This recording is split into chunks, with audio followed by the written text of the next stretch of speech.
Christopher Swan, welcome Yes. to Dallas. Thank you very much. It's a pleasure to be here.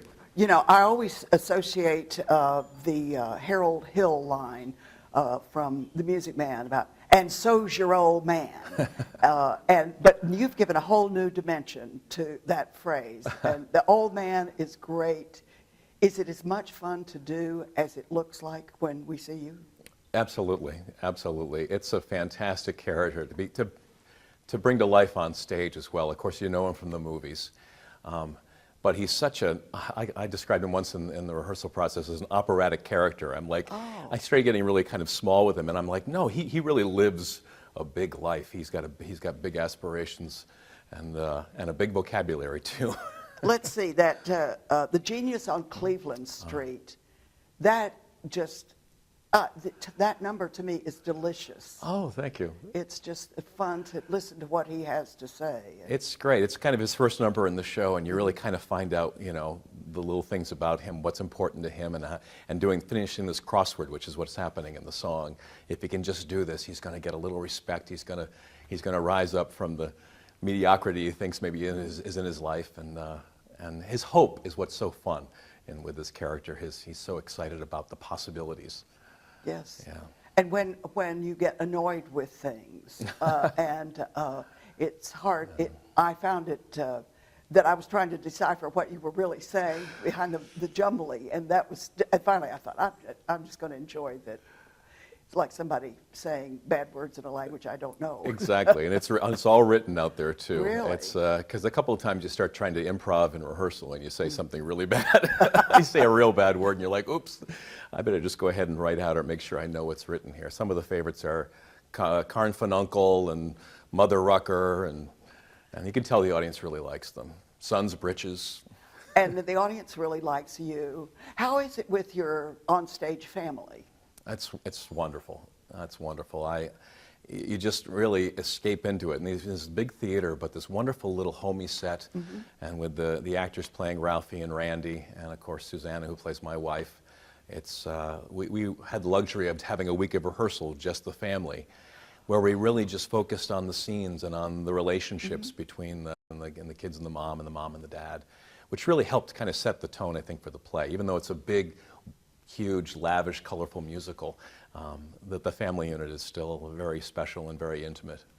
Oh, that's nice to know, because I think it shows in your production, because it wasn't a superficial relationship. It seemed that you cared about each other. Absolutely. Or got annoyed with each other, or acted like a family with each other, and that was fun. Tell us something about you yourself. Where are you from originally? Well, originally I'm from a town called Barre, Vermont. That's where I grew up in Vermont, New England, and so the real home of Christmas. I'll tell you, I had a lot of those wintry Christmases, very much like the movie, very much like the play, with the same kind of tree and the same kind of bulbs on it and the same kind of turkey in the oven, and so I draw a lot of that actually from my childhood too. It was a great place to grow up. My family's still there. But I joined the service after high school. I actually served my first time to Dallas when I was serving in Fort Sill, Oklahoma. Okay. And we made a couple of trips into Texas. Came to Dallas for New Year's one time. Went to Arlington a couple of times for Six Flags. And my travels have taken me to Florida. I worked a lot in Florida. I lived in New York for about 6 years. I was just working on a cruise ship for the first time. Wow. In the Bahamas. So I'm kind of, I really love the business, and I travel all over. I basically go wherever the next exciting job is. Was your dad like the old man when you were a kid? A little bit. I was never really afraid of my dad. He kind of played things close to the vest. But just like Ralphie, at the end, you know, when push came to shove, you really knew how much he loved you and what he did for us, and how much my family made such wonderful Christmases for us as kids, me and my sister and my brother, both of them together, and putting up with us getting up at 5 in the morning to rush downstairs. No kidding, no kidding. Are you the oldest, the middle? Or? I am. I'm the eldest, and my sister's in the middle, and I got a younger brother as well. So. When did you start singing? Singing actually I started singing when I was young, but I wasn't very good. So I kind of stopped for a while, and I loved music, but I was more of an actor. But then I decided, I want to at least see if I can learn how to sing because I love music so much and I love musical theater. So I auditioned for the Boston Conservatory. When I was in the service, I still auditioned for the conservatory and got accepted. And I said, well, okay. Got with a good voice teacher, and I started developing an appreciation for music and how to sing and the musical theater medium. And so it was basically in college where I kind of found my voice, and that was about 1990, I guess. Well, and I noticed watching you on stage, you know your right foot from your left, and you get a lot of choreography and movement in this show. Yeah, I kind of say I'm a kind of jack of all trades at this point. I can sing well enough and I can dance well enough to kind of get these kind of jobs, which is great because usually they don't ask too much of you. I don't have to do giant ballets or sing arias, but the kind of pieces that I'm asked to do are just perfect and so wonderful. And my mom actually is really excited to come see the show because she's like, I love to watch you dance. Oh. And I'm like, basically pas de bourrée here, step touch, but yeah. She gets a kick out of it. And I love to do it, just like I love to sing. And at this age, at this point, the parts you get, you don't think you get a chance to sing and dance too much, but that's why this part is so great. When did you all start touring?